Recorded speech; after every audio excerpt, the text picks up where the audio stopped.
Hogan's Heroes, an alternate history where World War II dragged them into the 1950s.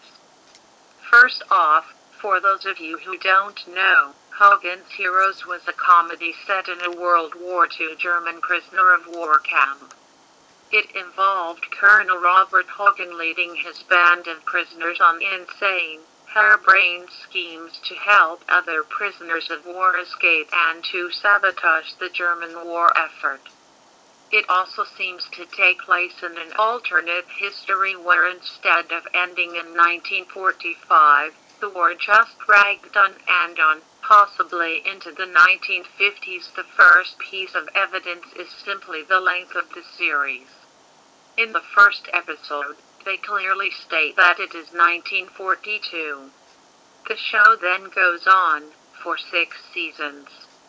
In each season, we see indications that a full year has passed, such as the progression of the seasons, with each season of the series showing both warm summer weather and cold winter weather in an ordered progression. This means that the show spans 6 years starting in 1942, which means that the series finale was in 1947 or 1948, 2 or 3 years after the war was supposed to be over. Another piece of evidence is in the 3rd season, when a Gestapo officer starts asking Hogan about the Manhattan Project, which ran from 1942 through 1946.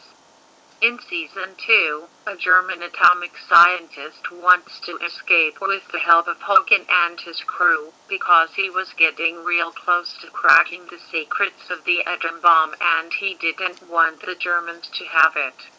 This indicates that in Seasons 2 and 3, they were near the end of the Manhattan Project, which would make it about 1944. This means that the war should have been wrapping up in Season 3, Season 4 at the latest, yet it went on 4 years afterwards. My final piece of evidence is Speedy Gonzales. There are multiple points throughout the show where they mention the fast-footed cartoon character, but that shouldn't have been possible. Speed Gonzales only premiered in 1953. Even if the Germans were allowing prisoners of war to watch the latest American cartoons, the war was supposed to end 8 years before the cartoon began. All of this points to the show being set in a horribly twisted version of reality where World War II started normally, but instead of ending in 1945, it kept going until at least 1948. Possibly even past 1953.